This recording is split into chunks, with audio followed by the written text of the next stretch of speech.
Welcome, jockey tour guides, to Geek Salad's Retro Movie Reviews from the Geek Salad Podcast. I'm Andy. And I'm Mike. And we continue our April month of looking at Disney documentaries with an odd one, to say the least, for this one. This was Mike's suggestion. I thought it worked in well. And it's also available on YouTube. Mike, do you want to tell our fans here what we are reviewing tonight? Yes. If it wasn't automatically abundantly clear from the title of the video. I was just about to say, yeah. We are doing the special episode of Wonderful World of Color that celebrated the Disneyland's 10th anniversary. It was shown on, I think, in January of 1965. Yeah. And basically it just kind of showcases a lot of the stuff that they were working on for Disneyland at the time. Yeah. And which is actually really cool because, it's funny to think because, again, we're East Coasters. So we get the, all of the rides that they were talking about, all these developments they were making were essentially practically opening day attractions at the Magic Kingdom. Yeah. Well, except for Pirates, which that had its own little story that is not brought up in this special, but right. If you want to find out some rather interesting facts, you can look it up pretty easily online. Oh yeah, yeah. So I mean, overall, I think my takeaway from this very short 45-minute documentary / commercial for Disneyland, it stars a creepy Walt Disney making moves on some poor woman getting college credit for her tour hosting. Kurt, all I can say is every person who was not Walt Disney in that was being interviewed, it looked like a hostage video. It really did. Every single one of them was just like, yeah. The engineers, they were not well versed for being on camera. Bunch of nerds. It's actually funny because Raleigh Crump, who just recently passed away about a month ago, was like the most lively out of them, but that was always like his thing. He was more the hipster beatnik. The only other one that maybe was Blaine Gibson. Okay. He was doing the mannequins for Pirates. He was making the little statuette thing. Oh, the maquette. Yeah. Yeah. I mean, I think this would, at least, 1965, Andy, would really want to go to Disneyland after this because it sold the idea of Disneyland just based on what the potential of the rides that they were doing were going to be. Now, if I went in 1965, I would be disappointed as hell because none of these rides were there yet. Yeah, I mean, Pirates, I think, was 1967. And Haunted Mansion wasn't until 1969. Yeah. There's a long story behind Haunted Mansion as well. But it was kind of cool that they kind of showed you some of the special effects without actually talking about how they were doing them. Yeah. The only thing that really makes me disappointed watching this is that I really, really wish we'd have gotten Raleigh Crump's Museum of the Weird. Yeah. It would have been so cool. Yeah. That's just one of those things that just never happened. Yeah. It was pretty interesting, though, watching... Well, first of all, watching those idiotic flying saucers when they're actually going through the park stuff. And those things were around forever. And it's like, why? Yeah. I mean, for God's sakes, Swiss Family Robinson Treehouse looked way more fun than that. They even gave the flying saucer ride style a second go out at California Adventure for Cars Land. Of course they did. They tried it and it lasted maybe a year and a half. I understand that California Adventure has improved a lot, but for a long time, it really felt like that's where good ideas went to die. Yeah. When Bob Iger took control, he did like a major, like $1.5 billion just complete makeover of California Adventure. And as Jonna could attest, it is actually a really fun park now. Yeah, yeah. I can just imagine him like squeezing the bridge of his eyes like this and just going, "What do we do?" What the hell did Disney do? Yeah. So I mean, that was kind of cool. I like too that we were saying that they were putting in the that they just put in the submarines. Yeah. And those are the actual it was actually just the submarines. It wasn't 20,000 Leagues Under the Sea because the Nautilus wasn't used in California. It ended up being used in Florida, which was interesting. I loved that ride. Yeah. I went on the California ride 30 years ago. It does still exist because it doesn't exist down in Florida anymore. They completely got rid of the entire lagoon. It's Seven Dwarfs Mine Train now. They just bulldozed over it. Yeah, filled it in and. Yeah, out in Disneyland, it is the submarine ride is still there, but now it's a Finding Nemo submarine ride. And it's fun. Yeah. It was also funny watching like all of these heads of state. Yeah. You know, here I am with the Shah of Iran and his lovely wife going down the Matterhorn. Yeah. About 10 years before he gets beheaded or something like that. No, the Shah of Iran actually, so that 15 years later he was deposed. He was also like riddled with cancer. So he died, I think, around 1980. And this was during the Iran hostage crisis. So stuff. I did think it was hilarious, though, is, I'm watching the Shah of Iran. Got me too. It's like, yep, him. But the thing with like Nixon's kids trying to cut the ribbon and failing miserably, and he's like, "You're both miserable failures. Give me that. Give that to Dick. Dick will take care of that." Yeah. The dog could have done it better. I bet you he was thinking, "Oh, this is the worst thing that could ever happen to me." Oh, Dick. Yeah. This ranks right up there with how I almost beat JFK. How dare he look handsome on TV during a debate? But yeah, it was also kind of cool the fact that like when they got to the tiki room part. Yeah, like they showed the tiki room. They actually showed part of the show, but then they also like showed like all computer stuff that was kind of running the whole show. Yeah, and like.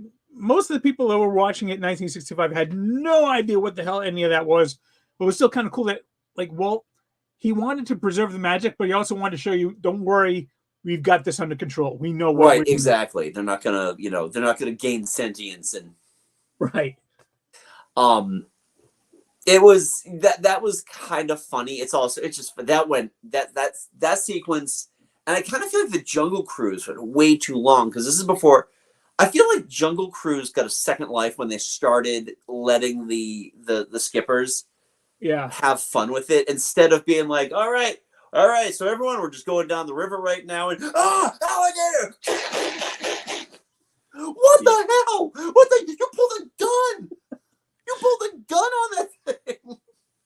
Yeah, I don't remember exactly when they started bringing in the jokes, but that really made that ride something entirely better. It definitely made it better than just what essentially is just a top shelf county fair and like your regular local or regional amusement park ride. So yeah, that definitely added that. And then they got the Prime Minister of India in there somewhere as well. Just this is fine. They also had what was it, the Prince of what was it, like Prince Gerhard of Belgium or something like that. Got riding a Matterhorn. Is there more room for my horribly inbred chin? No. Oh, makes me sad. It won't fit under the seat belt. Oh, the lever. I just can't. I'm so inbred.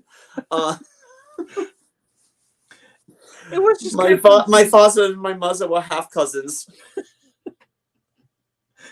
It was fun to see like what was brand new at the time, because it's really amazing. If you will go back and watch the opening day footage, first off, like they had no idea how, like there were so many technical glitches. It wasn't even funny. It was just amazing that they got anything done. Well, I mean, there's that story about it was so hot and they had just laid the asphalt that Yeah, people's feet were like sinking into the asphalt, yeah, into the pavement. Um, yeah, it, and like I guess there was like a plumber strike, so they had to decide: do we want to have the toilets work, or do we want to have the water fountains work? And well, it was like, make the toilets work. They can buy soda. yeah, Coca-Cola genius, prize. Walt, genius. It's just it is interesting because watching it as well and seeing just what a kind of when they opened Disneyland, nothing worked. Yes, but John, the Pirates of the Caribbean breaks pirate down. breaks down. The pirates don't they don't eat the Tourists. tourists. Um, yeah, it's just the point with Walt is that I feel like Walt saw himself as a consummate showman, Mm. but he's so stiff and awkward, and I don't know if that's just a product of its time. I mean, we're talking this documentary is like 60 years old now. Yeah, and yeah, it's the one part that always like throws me off when Walt was like talking with Mark Davis. Yeah. I was like, what are we calling the Haunted Mansion again? He's like, the Haunted Mansion. Haunted Mansion and Supernatural. It's like, no, it's just No, it's this is a pre-tape, right? We can cut this, right? Yeah, I'm pretty sure they'd already decided they were just going to be called the Haunted Mansion, but he was still kind of going with a previous thing that they decided to move past. Yeah, exactly. Especially, it was pre-taped too because there was all that voiceover work of like, here's a close-up of something. Now Walt's going to talk about it. Oh yeah, when they were walking through the Pirates of the Caribbean walk through there. Yeah. It when they were showing all the close-ups, it was obvious. It was just ADR. Oh yeah, it totally was. And it's what's funny too is what ended up in the ride. Mm.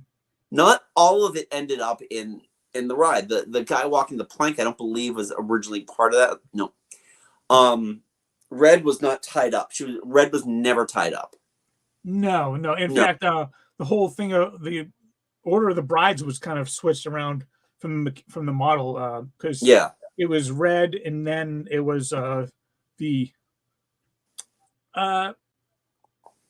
larger than life bride to be. I believe Walt said she was heavily discounted. Yes, and yeah, and now they switched around, so Red isn't even a bride to be auctioned off. Which now she's not. I think that's the perfect story to tell in your next Pirates of the Caribbean movie. Absolutely. Starts as a serving wench in Tortuga, ends up a pirate queen. Yep. Karen Gillan stars in this movie, and you get either Margot Robbie or Charlize Theron to play the crazy Jack Sparrow character. It can't miss. I like that. Disney, have your lawyers call me. Stop it right now. Exactly, and people are just going to complain anyway because it's pirates of the Caribbean, not she rates of the Caribbean. Yeah. But getting back to this one, yeah. Honestly, the weirdest part about this was the 10th anniversary spectacular that they had, which was all pre-film. Yeah. Sure, the dancing cake. Okay, cool. But what stuck out to me the most was how awkward it was for most of those cast members in costume, just kind of standing there, lank. Just, I'm asleep in this head right now. Especially when the brand new star on the block, Mary Poppins, did their dance routine with the chimney sweeps, yeah, and flies in and flies away, and that was a great cast member. That looked just like Julie Andrews, which was incredible. But it's just also funny too, thinking of what constituted a meet and greet character, if you will, in 1965 versus now, when you don't see the Three Little Pigs, you don't I mean, you barely see any of the 7 dwarves at this point. You do occasionally see Mary Poppins, but she's usually in her Jolly Holiday dress. Yes, I know. That's how we met her. And there wasn't even a photographer there. I had somebody else hold my phone and take a picture. Yeah. Hell. Just the same with Mulan.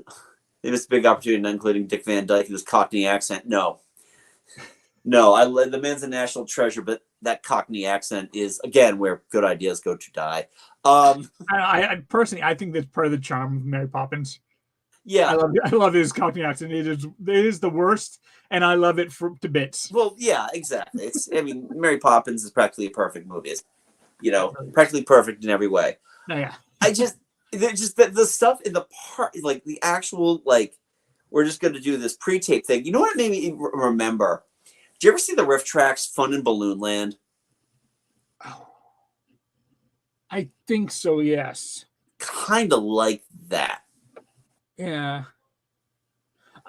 I when with the whole pre-tapes, I loved how the cake dances were like kind of dancing around each other. Yeah. And then when they come together, and then it does a quick cut, and the cake's all one piece again. And it's okay. That's obviously not the same thing. Pre-tape. Yeah. Thank you, Kurt. Yes, it was Fun in Balloon Land. And it was just like, and because you get Walt's narration over the toy soldiers, which were creepy as hell. I think they still use the same costumes, though. Oh my god! You sent me that picture of the tour guides still wear the jockey outfit with the riding crop. Yep. And for like the Christmas parade, they still bring out the toy soldiers. I'm pretty sure I've got pictures of them. I don't doubt that you do. But I mean, I think all in all, this was an interesting experiment for us to watch, considering what we're moving into as we talk about all of these different things. So it's this is actually and I remember Pirates of the Caribbean was not Pirates of the Caribbean yet. It was the Blue Bayou. Oh god, yeah. Which eventually became the restaurant that Pirates of the Caribbean goes around. Right. Which is really, really high class and real good, but really expensive. Hella expensive, huh? Yeah. When I took Jonna there for her birthday, the paycheck, it was a sizable bill. But it was worth it because it was really good food, and she got a nice little chocolate Mickey ear cake. Oh, well, that's cute. Yeah, I think the most we spent for a meal thus far at Disney was Le Cellier. Yeah. Either Le Cellier or Ohana. I one of the two. And I'm just talking for 2 people, not for 4. Yeah, Julie and I actually went to Le Cellier once. And yeah, it was, again, good food, but really expensive. Yeah. According to Autumn, it's the best steak she's ever eaten, so we'll take it at that. It's so the best anyway, thing she's ever eaten. So I mean, and the funny part about this whole documentary too, especially with the link that I posted, was that you get the Johnny Tremaine thing at the end of it, like next week on The Wonderful World of Color. And I don't even think it was the full movie. I think it was just like they're just gonna do a thing, all of the scenes leading up to the Boston Tea Party. Yeah. I do remember watching Johnny Tremaine when I was young, one of those big old clamshell cases, but I don't think we ever actually owned it. I think we just got out of the library. I don't know. I mean, like, so in 4th grade, I read the book. Oh yeah, I read the book when I was really, really young. I think we watched the movie as well then. I watched it back, before the kids. I think Autumn and I like rented it from Netflix. It's just weird too because I'm like looking at it and being like, okay, well, there's Johnny Whitaker. I wonder if it's on Disney Plus. That's a great question. You looking that up? I am. I'd be surprised if it. I'd be surprised if it is. But or has it gone the way of Condor Man? We are not going to see Condor Man anytime soon. Why do you have to destroy my dreams? I thought you were my friend. I am your friend, and so it's my duty to be It's, truthful, no matter yeah, how much it true. hurts you. Okay, I just typed in the word Johnny. I got Johnny Tsunami. Yeah, Johnny Yeah, Kalahapa. The Liberty Story. Ooh, the Liberty Story. That sounds like it. that is probably Ben and Me. It's 1957. It's Ben and Me.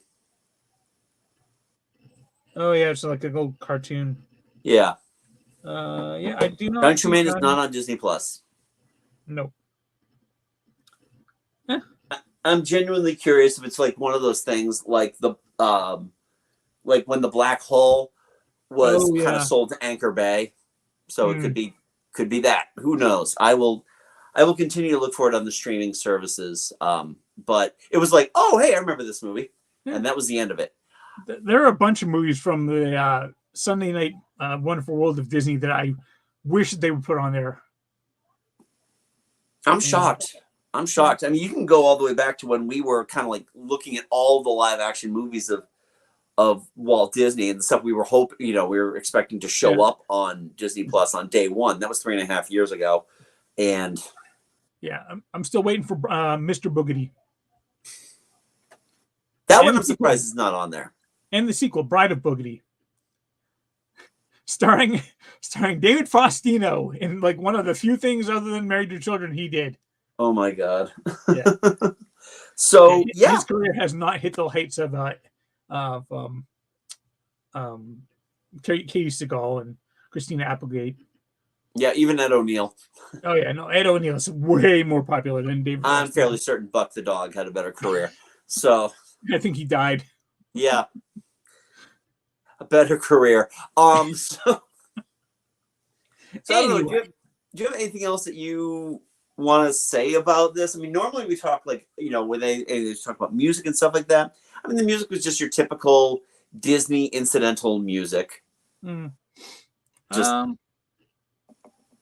it was just really cool to see all the stuff that they were just building right there that is still there today. Yeah. I mean, at some juncture, I will have the flexibility and finances to go back out to California and go back out there. Maybe take the wife and kids. Oh, yeah. So, but it's a different park now. It's a completely different park now. Yeah, now it's 2 parks. Now it's 2 parks, exactly. Not how Walt would have wanted it. Then again, Epcot ain't the way he wanted it either. So no. And because you would love Adventures Campus. Oh, I'm sure I would. Don't tease me with a good time. Come on. So anyway, that was The Wonderful World of Color, Disneyland's 10th anniversary. Yeah. What do we want to do next week? We have a couple we have a couple on our list here that we want to cover. I was thinking, since we're on the topic of Walt Disney, why don't we talk about one of the latest documentaries to come out? And it's on Disney Plus, and that is Mickey. I'm down for that. All right, which was released to celebrate the Walt Disney 100th anniversary. Which is this year. Yep. So that one was probably late last year, I think. They usually do. These things go a year and a half. I mean, they just took down the 50th anniversary stuff for Disney World. Oh, yeah. Mickey. Of course, I type in Mickey and it brings up everything. Of course, because that's all of it. Story of a Mouse. Yep, Story of the Mouse. Yep, it was released last year. Yep. So that makes a lot of sense. And I'll get into it a little deeper, but I'm a huge Mickey Mouse fan, so this will be a lot of fun to watch. So yeah, we want to know. This one's kind of tough because I don't know if I'd qualify this as being a movie per se, but if you get the chance, check it out on YouTube. I will drop a link in the description. So if you haven't checked it out, you can check out the video and let us know what you think. If especially if you've been to Disneyland recently and can see what was the same back then. Yeah, absolutely, Mike. So anyway, that's The Wonderful World of Color, and Mike and I host a little podcast called Geek Salad. You can check that out wherever you get your podcast. If you are new here on YouTube, welcome. We do this every week. You just hit that subscribe button, and every week you will get a new video review. You can also go back and check out our archive. I've even set up playlists of certain specific things, including our Disney. So you can check out all of our Disney conversations right in that YouTube playlist. Give this video a thumbs up. Help us in the algorithms with that. Also, you can check out our podcast, Geek Salad. We are available wherever you get podcasts, Spotify, iTunes, Google Podcasts, you name it, we are there. Our audio also does arrive here on YouTube as well. You want to get our thoughts, check us out on the socials. We are on Facebook at Geek Salad Podcast and at Geek Salad Radio on Twitter, Hive, and Mastodon. And our unnecessary sequels. Oh, yes. Kurt, who has contributed several times. We have unnecessary sequels. Seek them out. They're also on our YouTube. So check out all that fun stuff. And until next time, I'm Andy. I'm Mike. Go forth, be nerdful, and have a magical day.